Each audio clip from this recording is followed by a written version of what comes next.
Hai semuanya, Assalamualaikum warahmatullahi wabarakatuh. Malam ini aku akan menceritakan salah satu kasus yang heboh juga pada tahun 1800-an, di mana ada seorang wanita sosialita yang terkenal baik, cantik, dermawan, rendah hati, pokoknya yang bagus-bagus lah. Bahkan dikabarkan juga sangat peduli dan sangat perhatian dengan budak-budaknya.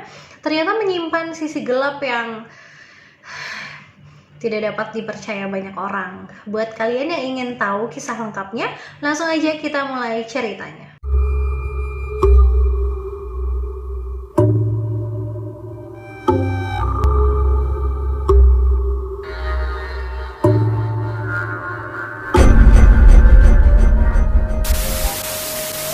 Maria Delphine McCarthy merupakan wanita kelahiran 19 Maret 1787. Dia merupakan putri dari pasangan Louis Barthélemy de McCarthy dan Mary Jane Larrabel. Dia juga mempunyai satu orang kakak laki-laki yang bernama Louis Barthélemy.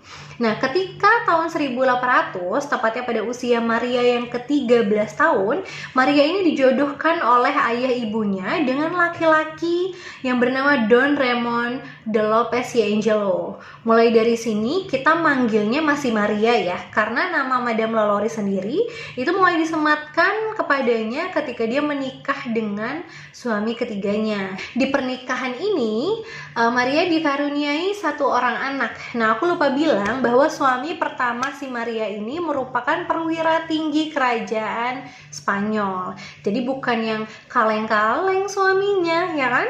Nah, tapi nggak lama setelah si Maria ini melahirkan anak pertamanya, suaminya si Don Ramon ini meninggal dunia dengan penyebab kematian yang sampai sekarang masih tidak dapat diketahui gitu. Misterius gitu, kenapa suami pertamanya ini dapat meninggal.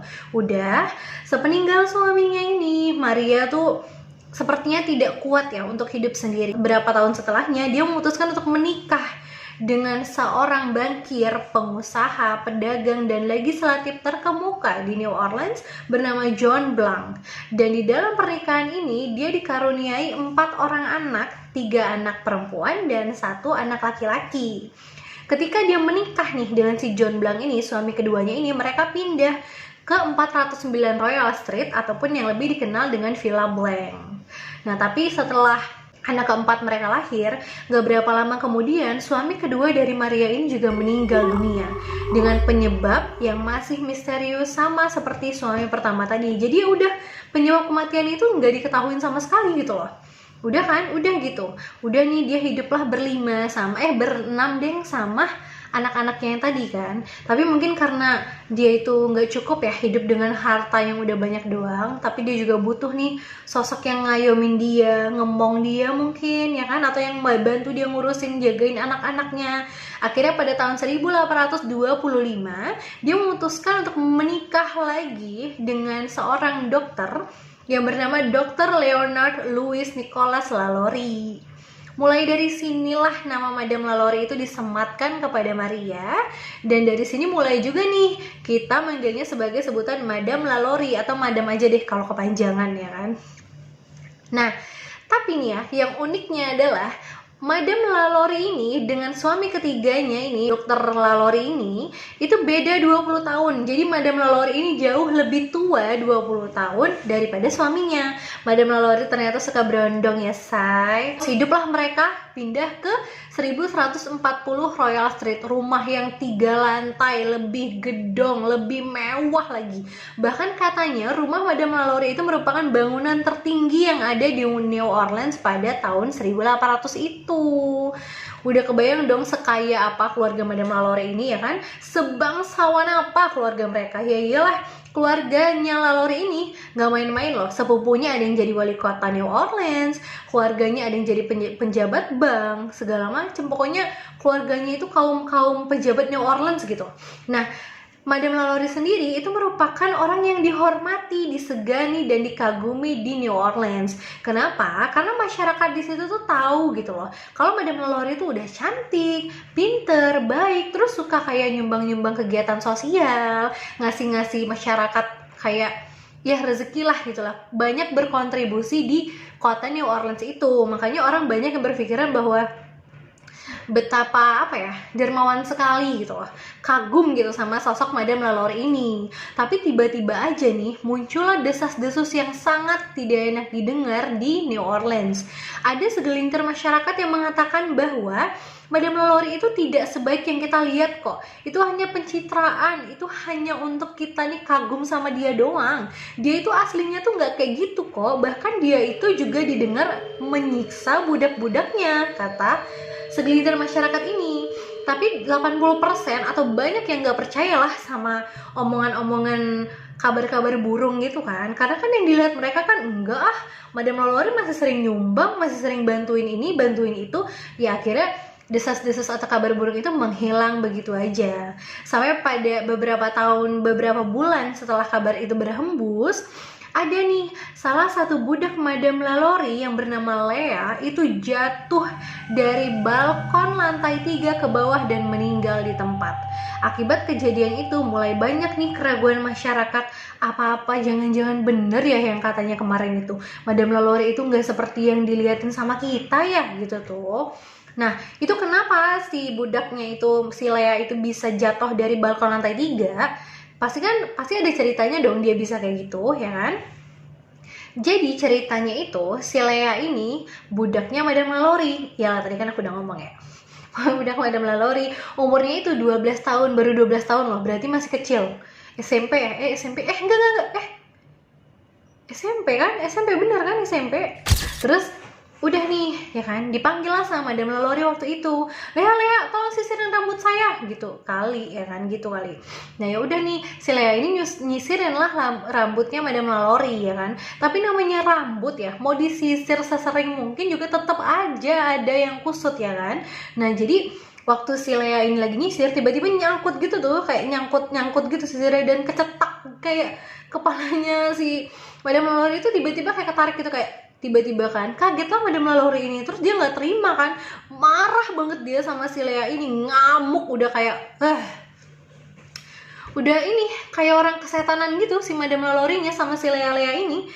Gara-gara itu Madame LaLaurie langsung ambil cambuk, ya kan, cambuk itu dia mau mukulin si Lea itu. Padahal kan namanya rambut kusut nyangkut itu juga salah dia kali, nyisir rambutnya nggak ini kan, kok nyalain orang. Ambil cambuk mau mukulin si Lea itu kan. Lea saking ketakutannya dia memutuskan untuk lari sekencang-kencangnya ke atas, ya kan, sampai ke balkon 3 tadi. Madame LaLaurie nggak mau kalah, dia mau melampiaskan kemarahannya yang udah sangat berapi-api sama si Lea ini.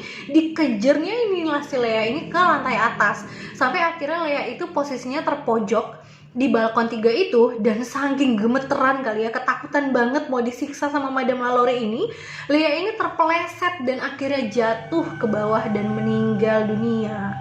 Itu parah banget sih, sampai budaknya setakut itu kan, berarti siksaannya nggak main-main itu si Madame LaLaurie. Tapi ngeliat itu udah jelas nih penyebab kematian yang terjun bebas si Lea itu adalah Madame LaLaurie. Madame LaLaurie nggak dihukum lah, ya kali ada yang mau hukum dia, yang enggak lah. Kalian nggak tahu, kalian kan tahu latar belakang Madame LaLaurie, ya kan. Nggak semudah itu bisa menghukum dia, apalagi menjebloskan dia ke penjara, teman-teman, ya kan. Dia hanya disuruh membayar 300 US dollar. 300 US dollar tuh mungkin bagi Madame LaLaurie itu untuk beli permen kali ya, nggak seberapa lah, orang dia kaya banget, ya kan. Udah tuh, kasus ditutup, kasus selesai, beres, udah nggak ada lagi berita-berita buruk tentang Madame LaLaurie, nggak ada lagi berita-berita yang aneh-aneh. Walaupun jelas masyarakat tahu penyebab kematian si budaknya itu karena dia, tapi udah, kasus tertutup seperti tidak terjadi apa-apa. Udah beberapa tahun kemudian, tepatnya pada tahun 1834 tanggal 11 April, Madame LaLaurie ngadain pesta. Biasa orang kaya party dulu, ya kan, sama kaum elit kelas atasnya. Udah tuh minum-minum, pesta-pesta, ya kan. Nah, gak lama setelah pesta itu berjalan, tamu-tamu itu melihat ada kobaran api yang berasal dari belakang ruangan itu gitu loh. Jadi ternyata itu apinya berasal dari dapur. Padahal posisi dapur sama gedung tempat pesta Madame Lalaurie itu lumayan jauh. Jadi kalau sampai itu api kelihatan jelas di gedung pesta itu, berarti apinya udah merambat sangat cepat dan udah mendekati ruangan tempat mereka pesta itu kan. Ngelihat api kabur itu tamu-tamu Madame Lalaurie ya kan. Mau sekaya apapun juga orang tetap takut nggak sih sama kebakaran ya kan. Udah kocar-kacir, bubar, pesta bubar. Nah dipanggillah itu pemadam kebakaran untuk madamin api. Api udah padam ya kan, dicari sumber apinya. Ketemulah sumber apinya di dapur tadi. Tapi pemadam kebakaran tidak hanya menemukan sumber kebakaran itu, tapi juga menemukan 2 orang budak yang diikat dengan rantai di dapur. Yang satunya merupakan tukang masak yang sudah berumur 70 tahun yang mengaku bahwa dialah yang menyebabkan kebakaran dan sengaja membakar rumah Madame Lalaurie. Ditanya kenapa kamu sengaja membakar rumah Madame Lalaurie, dijawabkan sama itu ibu-ibu yang umur 70 tahun itu, saya sengaja Pak membakarnya, saya mau bunuh diri aja katanya. Saya udah gak tahan Pak, saya tuh udah disiksa banget sama Madame Lalaurie ini Pak, saya mendingan mati aja Pak gitu. Berarti kan siksaannya itu sangat menakutkan ya, sampai orang memutuskan untuk mengakhiri hidupnya aja daripada disiksa sama si madam ya kan. Nah terus dia ngomong juga nih, Pak tolongin Pak, teman-teman saya juga ada Pak yang disiksa di lantai atas, dikurung di ruangan atas. Ngedengar pernyataan dari si ibu-ibu ini, lari dong pemadam kebakaran tadi. Nah tapi selain pengakuan dia yang dia bilang dia mau bunuh diri aja ini, banyak orang juga kok yang berspekulasi bahwa ibu-ibu itu sengaja membakar rumahnya Madame Lalaurie untuk minta tolong gitu loh, minta tolong kepada orang supaya orang tuh buka mata kalau Madame Lalaurie itu menyiksa kami. Kata orang tuh banyak yang percaya seperti itu. Udah nih ya kan, kayak yang aku bilang tadi, pemadam kebakaran langsung tuh dari kesaksian si ibu tadi langsung naik ke atas dan mereka menemukan satu ruangan rahasia yang ternyata terkunci. Mereka coba buka, nggak bisa dibuka-buka, susah banget dibuka-buka. Akhirnya mereka dobrak pintu itu dengan sekuat tenaga ya, mungkin kan polisi ramai juga. Akhirnya usaha mereka berhasil, pintu itu berhasil terbuka. Dan ketika pintu itu terbuka, ternyata mengeluarkan bau yang sangat busuk. Baunya busuk banget, bau bangkai, bau daging busuk. Gimana sih? Kebayang gak sih? Kayak pokoknya kayak gitulah. Di dalamnya polisi melihat pemandangan ada belasan mayat dari budak-budak Madame Lalaurie dan ada juga yang masih hidup dengan kondisi yang sangat bukan manusia sih yang lakuinnya. Ada gitu manusia yang bisa tegel, bisa kepikiran untuk melakukan kejahatan kayak gini gitu loh. Kalian mau tahu gimana kondisi mayat-mayat yang ditemukan polisi? Aku nggak bisa ngasih gambarnya di sini karena gambarnya terlalu menjijikkan ya. Kalian yang makan bisa muntah, kalian yang gampang mual bisa mual-mual, udah bisa pusing, aku juga bisa sakit kepala ngeliatnya. Karena gambar ini adalah gambar yang kalian sendiri tidak pernah bayangkan. Ini pernah dilakukan oleh wanita cantik sosialita dan terjadi di dunia nyata gitu loh. Nih ya, aku ceritain aja.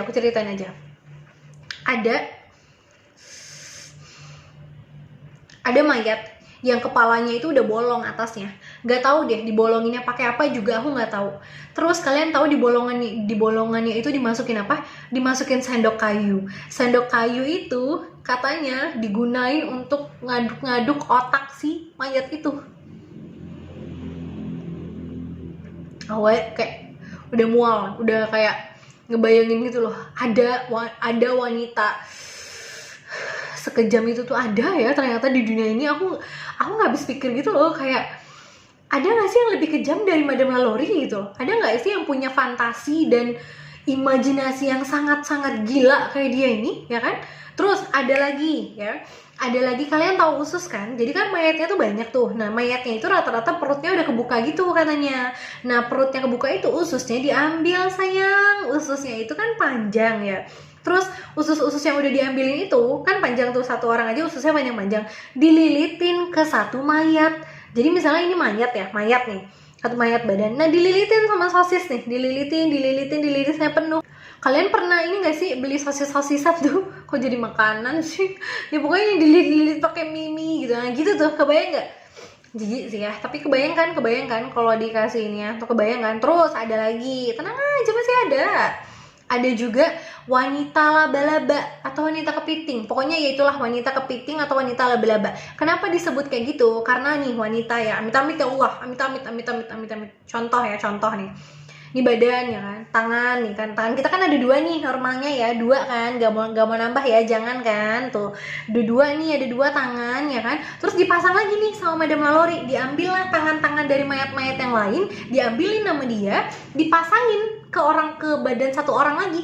Kayak tadi, kalau tadi usus yang dililitin, kalau ini tangan yang dijahit, jadi ada 8. Ini udah 2, lagi 2 itu ke bawah. Jadi ada 8. Kebayangkan kayak kepiting beneran. Udah kebayang? Udah, masih ada lagi. Terus ada juga nih budak yang masih hidup tapi kondisinya sangat mengenaskan. Gimana kondisinya? Kondisinya dia ditemuin dalam keadaan yang sangat gimana sih, duduk gitu, tapi duduknya tuh kayak ngeringkuk banget gitu. Dia iyalah ditaruhnya di kandang anjing. Coba wanita udah berumur, taruh deh misalnya badannya kayak aku, terus ditaruh di kandang anjing, ya keluar udah patah mematah itu tulang, udah gimana kondisinya, ngomong aja dia udah nggak bisa. Gimana deh menurut kalian? Terus masih banyak lagi berbagai jenis karya dari si Madam Lalaurie ini. Tapi pokoknya segitu aja, kalian bisa bayangin sih itu separah apa kondisinya dan sebau apa ruangannya. Udah bener-bener ini, dan mereka pun ya udah akhirnya diuruskan sama mayat-mayatnya. Nah, ngedenger berita itu kesebarlah ke seluruh New Orleans kan. Ngedenger itu ya masyarakat percaya nggak percaya, tapi akhirnya mereka kayak percaya nih, dan mereka ngamuk, mereka cari Madam Lalaurie sampai ketemu, dan mereka merusak rumahnya si Madam Lalaurie itu, pengen ngebakar rumahnya, pengen ngancurin gitu. Tapi sayangnya mereka mau cari muter-muter se New Orleans, itu Madam Lalaurie udah nggak ada. Dia udah kabur kemana nggak tahu, udah kabur dia sama lakinya, sama suaminya lah katanya tuh kan, ke Alabama katanya. Nah, banyak juga orang yang bilang bahwa sebenarnya Madam Lalaurie ini melakukan semua kegiatan gilanya ini itu dibantu sama suaminya, karena kan suaminya dokter ya, berarti kan suaminya kayak ngerti gitu nggak sih? Katanya sih dia dibantu sama suaminya, karena yang dilakukan oleh Madam Lalaurie ini itu nggak bisa dikerjain sama satu orang, pandangan beberapa orang ya. Jadi mereka mengira bahwa Madam Lalaurie ini dibantu sama suaminya, atau mungkin dia punya asisten pribadi lain ya kan, kita nggak tahu dong ya kan. Nah udah dicari-cari nggak dapet, ya udah dong Madam Lalaurie-nya kabur dan bisa hidup bebas begitu aja, udah ngebunuh puluhan sampai ratusan orang, terus dia udah hidup bebas gitu aja. Enak banget ya, enak banget emang hidupnya.